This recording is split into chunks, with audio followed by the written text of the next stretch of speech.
बिस्मिल्लाहिर्रहमानिर्रहीम अस्सलाम वालेकुम students, this is Atif Ahmad your physics teacher. बच्चों, आज की इस वीडियो में हम डिस्कस करने जा रहे हैं इंटरनल रेजिस्टेंस। ये इंटरनल रेजिस्टेंस क्या होती है? किसी भी एक्सटर्नल सर्किट में आप करंट फ्लो कराना चाहते हो तो आप क्या करते हो? सोर्स ऑफ करंट उसमें अटैच कर दोगे। लाइक आपने बैटरी अटैच कर दी या फिर आपने सेल अटैच कर दिया। अब ये सेल या बैटरी जो आप अटैच कर रहे हैं, चाहे जितने भी अच्छे मटेरियल की बनी हो, फिर भी कुछ ना कुछ रेजिस्टेंस जरूर ऑफर करती है। अब ये रेजिस्टेंस जो कि एक बैटरी या एक सेल ऑफर कर रहा है, इसको हम इंटरनल रेजिस्टेंस कहते हैं। अगर मजीद सिंपल वे में बताऊं तो इस तरह याद रख लीजिए कि एक बैटरी की या एक सेल की जो अपनी रेजिस्टेंस है, वो हमारे पास इंटरनल रेजिस्टेंस है। समझिए, इसको हम यूं डिफाइन करते हैं। Internal resistance usually means the electrical resistance inside the battery और सेल। सेल के इनसाइड, जो बैटरी के इनसाइड जो रेजिस्टेंस होती है, उसको हम क्या बोलते हैं? Internal resistance. तो ये मैंने यहां पर शो किया, ये एक सेल है, ये उसका ईएमएफ, ठीक है। और यहां पर आप देख सकते हैं ये इंटरनल रेजिस्टेंस, इसको स्मॉल आर से शो किया जाता है। बच्चों, मैं आपको एक चीज बता दूं कि ईएमएफ के अंदर और पोटेंशियल डिफरेंस में जो एक फर्क पैदा करती है ना, वो आपकी ये सिर्फ ये इंटरनल रेजिस्टेंस आर है। ये एक डिफरेंस क्रिएट करती है। ये सब कैसे होता है, यही आज हमने डिटेल के साथ डिस्कस करना है। ओके, तो मैं आपको पहले छोटी सी एक एग्जांपल देता हूं। देखिए, ये हमारे पास एक जो है वो सेल आ गया, ठीक है ना। इस सेल के ऊपर लिखा हुआ 1.5 वोल्ट, यानी इसका जो ईएमएफ है वो कितना? 1.5 वोल्ट है। सही है। आप इसको किसी भी सर्किट में कनेक्ट ना करें, इससे करंट ड्रा ना करें, बल्कि सिर्फ इसके साथ एक वोल्ट मीटर अटैच कर दें और इसको ओपन सर्किट रहने दें। अब आप सोच रहे होंगे कि ये ओपन सर्किट कैसे हुआ? ये पॉजिटिव टर्मिनल बैटरी का, ये नेगेटिव, हमने तो एक लूप में वोल्ट मीटर लगा दी, करंट फ्लो करना चाहिए। पर जो वोल्ट मीटर की अपनी रेजिस्टेंस बहुत हाई होती है, वो करंट फ्लो नहीं होने देता। तो जिस सर्किट में करंट फ्लो नहीं होता, ठीक है, उसको हम ओपन सर्किट ही कंसीडर करते हैं। समझ गए? अगर करंट होता भी है तो इतना कम होता है, इतना कम होता है कि उसको हम निग्लेक्ट कर सकते हैं कि करंट नहीं फ्लो हो रहा। दैट्स व्हाई ये एक ओपन सर्किट की तरह ही बिहेव करता है। समझ गए? तो जितने वोल्टेज यहां पर मेंशन थे एज अ ईएमएफ 1.5 वोल्ट, वो सारे के सारे आपको यहां पर वोल्ट मीटर पे शो हो रहे होते हैं। लेकिन याद रहे कि इस सूरत में हमारे पास कोई बैटरी से करंट ड्रा नहीं होना चाहिए, ठीक है। तो आपको वोल्ट मीटर वही वोल्टेजेस बता रहा होता है जो कि इसकी वैल्यू मेंशन थी। तो इसको हम क्या बोलते हैं? ईएमएफ बोलते हैं, यानी वोल्टेज की वो वैल्यू जो बैटरी के टर्मिनल के अक्रॉस लगा के आप मेजर करते हैं जब बैटरी करंट ड्रा नहीं कर रही होती। अच्छा, अब आप क्या करते हो? इसी बैटरी के साथ ना आपने एक बल्ब लगा दिया, बल्ब ग्लो कर रहा है, करंट फ्लो कर रहा है उसके अंदर ऐसे। अब आपने बैटरी के दोनों टर्मिनल के साथ एक वोल्ट मीटर अटैच किया कि बताइए कि ये कितने वोल्टेज प्रोवाइड कर रहा है इसको। तो हमने देखा ये तो 1.3 वोल्ट मिल रहे हैं, तो 0.2 वोल्ट हमारे कहां चले गए? अब यहां प्रॉब्लम आ गया। ये जो करंट फ्लो कर रहा है ना, फ्लो करते हुए करंट, जब करंट फ्लो करता है तो अब ये वोल्ट मीटर पूरे वोल्टेज शो नहीं कर रहा होता, बल्कि कुछ कम शो कर रहा था, 1.3 वोल्ट। ये आज आपने सीखने के आखिर ऐसा क्या हो गया कि ये 0.2 वोल्ट का यहां पर गैप आ गया। इसको आप पोटेंशियल डिफरेंस कहते हैं, इसको आप ईएमएफ कहते हैं, ठीक है। जब बैटरी करंट ड्रा नहीं कर रही, उस वक्त उसके दोनों टर्मिनल के दरमियान जो पोटेंशियल डिफरेंस है उसको ईएमएफ कहते हैं। और जब बैटरी करंट ड्रा कर रही है, उस वक्त जो वोल्टेज हमें शो हो रहे होते हैं वोल्ट मीटर के ऊपर, ठीक है, तो वो हमारे पास क्या होता है? Potential difference. तो आप देख सकते हैं कि ईएमएफ 1.5 वोल्ट और पोटेंशियल डिफरेंस 1.3 वोल्ट। आखिर ऐसा डिफरेंस क्यों आया? यही तो आज आपने सीखना है। ओके, उससे पहले आपको कुछ इंपॉर्टेंट बातें बता दूं जो कि आपने रियोस्टेट के टॉपिक में सीखी भी थी, यहां पे जस्ट रिवाइज करेंगे। वो क्या है कि जो हमारे पास रेजिस्टर होता है ना, इसका काम होता है पोटेंशियल को कंज्यूम करना, वो पोटेंशियल को खा जाता है, ठीक है। जैसे हमने पढ़ा था कि अगर हम रियोस्टेट के अंदर एक रेजिस्टर ले लें, उसके साथ आप 10 वोल्ट की बैटरी को अटैच कर दें, तो ये 10 वोल्ट का पोटेंशियल डिफरेंस प्रोवाइड करेगा। तो ये जो 10 वोल्ट है ना, वो सारे का सारा इस रेजिस्टर के अक्रॉस कंज्यूम होना है। यहां पर 10 वोल्ट मिल रहे हैं, तो ऐसे ऐसे ये खाता रहेगा, खाता रहेगा, खाता रहेगा, फाइनली क्या देगा हमें? यहाँ पर 0 वोल्ट देगा, ठीक है। तो देख सकते हैं आप 10, 10 के बाद 9, 9 के बाद 8, 8 के बाद 7, तो ये खाता जा रहा है, खाता जा रहा है, खाता जा रहा है, और फाइनली क्या मिल रहा है? हमें 0 मिल रहा है। तो जितने भी वोल्टेज बैटरी प्रोवाइड कर रही होती है, वो बेसिकली सारे का सारा ये जो रेजिस्टर है उसके क्रॉस कंज्यूम हो जाना होता है।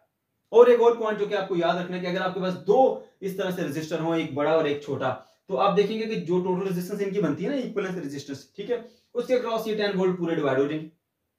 अगर ये 10 वोल्ट था तो यहां से यहां तक जो है वो ये बड़ा रेजिस्टर है, ये 10 वोल्ट इसको मिले थे, इसने फाइनली छोड़े कितने? सिर्फ 2 वोल्ट छोड़े, 8 खा गया।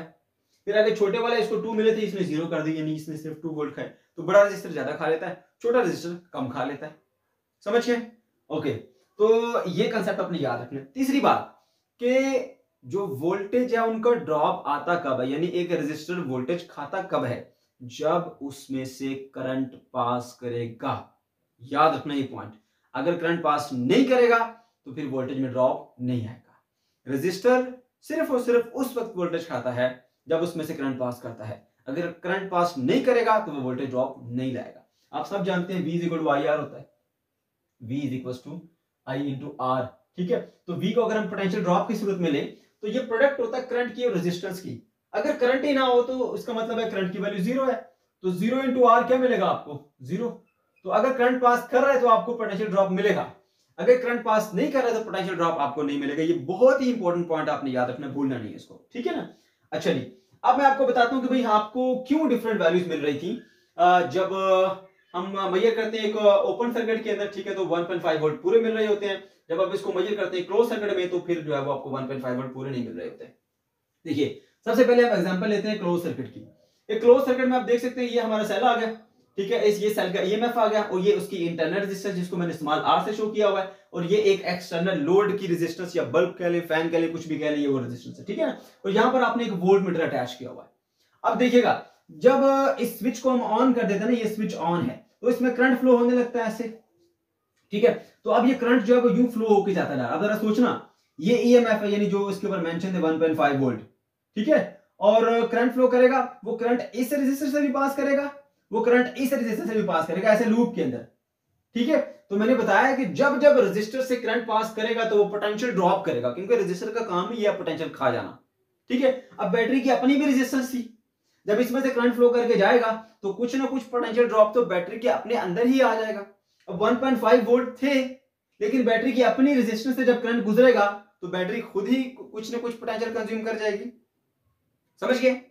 हाँ, तो देखिए अब यहां से 1.5 वोल्ट मिल रहे थे, लेकिन करंट जब इस रेजिस्टर से गुजरा तो 0.2 वोल्ट का मान लीजिए यहां पर पोटेंशियल ड्रॉप आ गया। पीछे कितने बचे, 1.3 वोल्ट बचे, वो 1.3 वोल्टेज जो है इसको मिल रहे होते हैं, समझ गए। तो ये मेन वजह है कि आखिर क्यों ऐसा होता है कि पोटेंशियल डिफरेंस हमें कम मिलता है, क्योंकि पोटेंशियल डिफरेंस को हम मेजर कर रहे होते हैं क्लोज सर्किट में करंट फ्लो करता है, और करंट जब बैटरी की अपनी रेजिस्टेंस से फ्लो करेगा तो बैटरी खुद ही कुछ ना कुछ पोटेंशियल ड्रॉप कर देती है, ठीक है। तो ये सबसे बड़ी वजह है कि हमें करंट फ्लो करते हुए क्यों पोटेंशियल डिफरेंस की वैल्यू कम मिलती है, जिसको हम पोटेंशियल डिफरेंस कहते हैं, ठीक है। अच्छा देखिए क्लियर हो गया, करंट पास किया आई में से आर में से, पोटेंशियल ड्रॉप आ गया यहाँ पर, सही है। फिर अब जो बचे कुछ वोल्टेज थे वो इसमें से मिले, वो यहाँ पर ड्रॉप हो जाएंगे, क्योंकि मैं आपको बता चुका हूं कि अगर आपके पास दो रेजिस्टर है, आप यूं अज्यूम कीजिए कि ये सेल नहीं है, ये आपके पास ईएमएफ है, एक ये रेजिस्टर लगा हुआ सर्किट में, दूसरा ये लगा हुआ है। मैंने इस छोटे वाले को यहां बना दिया आर और इस बड़े वाले को यहां बना दिया। अब बैटरी ने जो टोटल दिए ना आपको, वो दोनों ने मिलकर खाने हैं। बैटरी ने 1.5 दिए, ये छोटा रेजिस्टर है ये 0.2 वोल्ट खा लेगा, ये बड़े वाला रेजिस्टर है ये 1.3 वोल्ट खा लेगा, जैसे मैंने आपको यहां पर बताया है ना। तो जो बैटरी दे रही है ना दोनों ने मिलकर खाने हैं, ये छोटे वाला है कम खा लेगा, ये बड़े वाला ज्यादा खा लेगा। तो 0.2 वोल्ट का ड्रॉप जो बेसिकली आ रहा था, यहां पर मैंने आपको मेंशन किया कि 1.3 मिल रहा है, 0.2 वोल्ट कहां गया, वो 0.2 वोल्ट भाई साहब ये खा रहा है आर, जो बाकी बचा ना 1.3 वो इसको मिल रहा है। उम्मीद है ये पॉइंट जो क्लियर हो गया होगा, ठीक है। अब जब आप ओपन सर्किट में होते हो, ये रहा हमारा ओपन सर्किट, ओपन सर्किट में आप देखते हो कि यहां पर स्विच आपका ओपन है, ठीक है। तो अब करंट जो है वो फ्लो नहीं कर रहा। अब ये नहीं समझ रहे कि करंट यहां से फ्लो करके यूं आ जाएगा, ये वोल्ट मीटर वाला पाथ क्लोज है। मैं बता चुका हूं कि वोल्ट मीटर की अपनी रेजिस्टेंस बहुत हाई होती है, इसमें करंट फ्लो नहीं कर सकता, ठीक है। अब यहां पर कोई करंट नहीं है, I इज इक्वल टू 0 है। तो अब करंट अगर नहीं है तो करंट अगर रेजिस्टर इस रेजिस्टर से पास करके जाएगा तो पोटेंशियल ड्रॉप आएगा ना। अगर करंट इस रेजिस्टर से पास करके जाएगा ही नहीं तो पोटेंशियल ड्रॉप कैसे आएगा, कुछ भी पोटेंशियल ड्रॉप यहां पर नहीं आ पाएगा, ठीक है। तो जो भी पोटेंशियल होगा ईएमएफ का वो सारे का सारा वोल्ट मीटर के ऊपर आपको मिल जाएगा। इसलिए यहां पर जो वोल्ट मीटर शो कर रहा होगा वो एग्जैक्ट वही वैल्यू शो कर रहा होगा जो कि यहां पर ईएमएफ की थी। 1.5 वोल्ट था, 1.5 वोल्ट पूरा शो हो रहा था। क्यों? क्योंकि इसकी अपनी रेजिस्टेंस तो अभी मौजूद है, लेकिन पोटेंशियल ड्रॉप तब आता है जब रेजिस्टर से करंट पास करता है। अगर रेजिस्टर से करंट पास नहीं करेगा तो पोटेंशियल ड्रॉप नहीं आएगा। तो ये वजह है कि जब आप एक ओपन सर्किट में लेके चलते हो तो ओपन सर्किट में जो भी वैल्यू इसकी होती है, इसकी ईएमएफ की, वही आपको वोल्ट मीटर के ऊपर शो हो रही होती है, क्योंकि सेल खुद अब कुछ भी पोटेंशियल में ड्रॉप लेके नहीं आ सकता, वो उस वक्त लेके आता जब करंट ड्रॉप करेगा। तो इसलिए ये बात बहुत अच्छे से याद रख लो कि एक जो सर्किट है, अगर उसमें करंट फ्लो कर रहा है तो करंट फ्लो जब करेगा उस वक्त बैटरी के अपने रेजिस्टर के अक्रॉस भी कुछ पोटेंशियल ड्रॉप आ जाता है, तो जो आपको वोल्ट मीटर पे रीडिंग मिल रही होती है वोल्टेज की, वो ईएमएफ से कम होती है। ठीक है, और जब आप एक ओपन सर्किट के अंदर जिसमें करंट फ्लो नहीं कर रहा, उसमें अगर आप एक वोल्ट मीटर को अटैच करते हो तो क्योंकि करंट नहीं फ्लो कर रहा तो रेजिस्टर के अक्रॉस पोटेंशियल ड्रॉप नहीं आ पाता, तो जितनी ईएमएफ होती है वो सारी की सारी वोल्ट मीटर के अक्रॉस आपको मिल जाती है। ठीक है, तो उम्मीद है आपको ये पॉइंट जो है समझ में आ गया होगा। अब छोटी सी मैथमेटिकल डेरिवेशन आसान सी है, वो हम कर लेते हैं, मैथमेटिकली भी इन चीजों को देखते हैं। ठीक है, यहां पर हमने पहली चीज ये ऑब्जर्व करनी है कि भाई इसमें जो पोटेंशियल डिफरेंस की वैल्यू होती है ना, वो ईएमएफ से क्या होती है, कम होती है। ठीक है, यहां पर हमने ये देखने के जब सर्किट ओपन है, ठीक है, तो इस वक्त जो पोटेंशियल डिफरेंस आपको मिलेगा यानी टर्मिनल वोल्टेज, वो आपके ईएमएफ के बराबर होते हैं। ये दो पॉइंट को हम मैथमेटिकली प्रूव करेंगे। यहां पर आपने देख लिया कि करंट फ्लो तो कर रहा है, तो current is not equal to zero, current zero नहीं है, करंट तो फ्लो कर रहा है, कुछ ना कुछ वैल्यू है उसकी। ठीक है, अच्छा, तो अब देखिए सबसे पहले आप इसके ऊपर ओहम लॉ लगाइए, V is equal to I R के इक्वल होता है। अब आप ये समझ लीजिए कि आपका जो है ना ये सर्किट ये वाला, वो आप इसके बराबर समझिए। ये हमारा सोर्स आ गया और ये बैटरी की रेजिस्टेंस छोटी वाली मैंने बाहर रख दी है और ये इस सर्किट की रेजिस्टेंस बड़ी वाली मैंने यहां रख दी है। अब इस ईएमएफ का जो पोटेंशियल है ना, दोनों मिलके खाएंगे, ये वाला और ये वाला।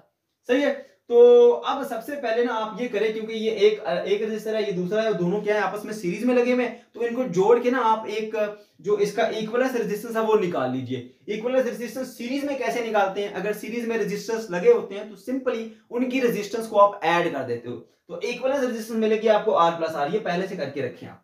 अब देखिए जी, तो V is equal to I R के मुताबिक अब हमारा V किसके बराबर है, ईएमएफ के बराबर है।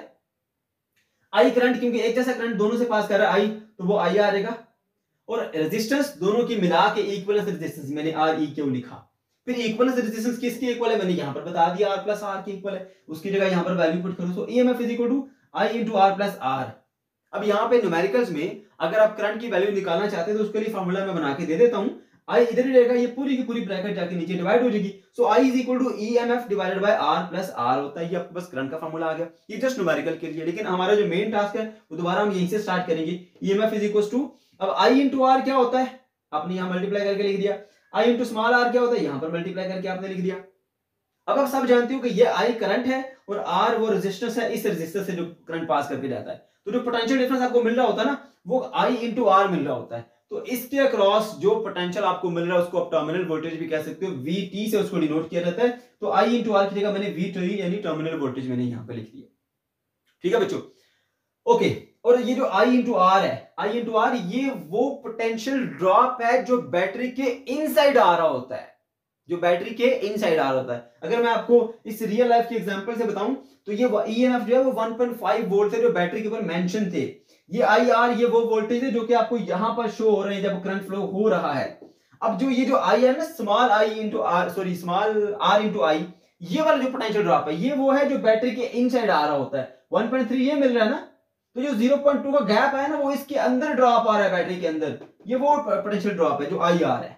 ठीक है, तो अब आप अगर दोनों का कंपैरिजन करना चाहते हो तो V टर्मिनल की बजाय आप क्या करो, I इंटू आर को इधर ले आओ, तो आपको पता लगा भाई जो टर्मिनल वोल्टेज है ना वो EMF के बराबर तब होंगे अगर आप उसमें से ये वाली वैल्यू को माइनस कर दो। तो यहां से साबित हो जाता है कि जो V टर्मिनल है वो इसके मुकाबले में कम है, यानी कि इस EMF में से अगर हम ये माइनस करेंगे तब ये इसके बराबर आएगा, अदरवाइज बराबर नहीं आएगा, है ना। तो फिर EMF से हमने ये कुछ निकाला तब ये VT यानी टर्मिनल वोल्टेज के बराबर आ गई। यहां से एक चीज क्लियर हो जाती है कि जो टर्मिनल वोल्टेज है वो लेस है एज कंपेयर टू EMF। समझिए, यहां पे आप देख सकते हैं जो EMF है वो टर्मिनल वोल्टेज के साथ ऐड करो IR तब उसके बराबर आते हैं। तो टर्मिनल वोल्टेज हमेशा लेस होती है EMF से जब एक सर्किट में करंट फ्लो कर रहा हो। इसी तरह से जब सर्किट में करंट फ्लो नहीं कर रहा तो फिर क्या होगा, यही प्रोसीजर रिवाइज करेंगे। I इज इक्वल टू क्या हो जाएगा, 0 हो जाएगा एक ओपन सर्किट के अंदर। ठीक है, अब EMF इज इक्वल टू क्या होगा, I इंटू आर, आर क्या है, इक्विवेलेंस रेजिस्टेंस है। समझ गए, इक्विवेलेंस रेजिस्टेंस मैं बता चुका हूं, यहां पर दो रेजिस्टेंस है, एक इंटरनल बैटरी की और एक एक्सटर्नल R, तो दोनों को आप ऐड कर लो, I से मल्टीप्लाई करो, IR इंटू IR। ठीक है, I into capital R, I into small r। अब I इंटू कैपिटल R मैं आपको बता चुका हूं ये वो पोटेंशियल ड्रॉप है जो इस रेजिस्टर के अक्रॉस आता है, उसको हम VT से शो कर रहे हैं, टर्मिनल वोल्टेज है VT। और ये IR वो पोटेंशियल ड्रॉप है जो बैटरी के इनसाइड आता है, ठीक है। लेकिन यहां पर क्योंकि करंट फ्लो ही नहीं किया, अगर करंट फ्लो नहीं करेगा तो बैटरी के इनसाइड जो पोटेंशियल ड्रॉप आएगा वो जीरो होगा। क्यों जीरो होगा? हम जानते हैं कि I इंटू आर ये वो पोटेंशियल ड्रॉप था, I की वैल्यू क्या बन जाएगी? जीरो बन जाएगी। तो जीरो इंटू आर क्या बनेगा? जीरो। तो ये जो I इंटू आर था ना वो क्या मिला हमें? जीरो मिला। क्यों? क्योंकि करंट की वैल्यू जीरो है। करंट की वैल्यू क्या है? जीरो है। यहां पर चलो 3 डॉट लगाने थे, मैं यहां मेंशन कर देता हूं कि I is equal to zero था, दैट्स व्हाई ये जीरो इंटू आर क्या बन जाएगा? पूरे का पूरा जीरो बन जाएगा। सो ईएमएफ किसके इक्वल आ जाएगा? टर्मिनल वोल्टेज के। अब जो एक्चुअली टर्मिनल वोल्टेज थे वही आपका ईएमएफ होगा। जैसे मैंने आपको यहां पर बताया, अगर ये 1.5 वोल्ट है तो ये भी 1.5 वोल्ट ही हो रहा है, क्योंकि आप एक्सटर्नल सर्किट में बैटरी करंट ड्रा नहीं कर रही, ठीक है। तो उस वक्त जो है वो टर्मिनल वोल्टेज और ईएमएफ बराबर होते हैं। तो फाइनली हमने ये बात कंक्लूड कर ली कि अगर बैटरी करंट ड्रा कर रही है तो फिर ईएमएफ की वैल्यू जो है वो टर्मिनल वोल्टेज से ज्यादा होती है, ठीक है। या आप यूं भी कह सकते हैं कि टर्मिनल वोल्टेज ईएमएफ से कम होते हैं, पोटेंशियल डिफरेंस ईएमएफ से कम होता है। लेकिन जब बैटरी करंट ड्रा नहीं कर रही होती तो फिर पोटेंशियल डिफरेंस और ईएमएफ दोनों की वैल्यूज इक्वल होती है, या टर्मिनल वोल्टेज और ईएमएफ दोनों की वैल्यू क्या होती है? इक्वल होती है, ठीक है बच्चों। तो ये था हमारा आज का टॉपिक। अगर आपको समझ आया, कुछ प्रॉब्लम है तो कमेंट भी कर सकते हैं। अगर अच्छा लगा तो उसको वीडियो को लाइक कीजिए, चैनल को सब्सक्राइब कीजिए और अपने दोस्तों के साथ शेयर कीजिए। अल्लाह हाफिज।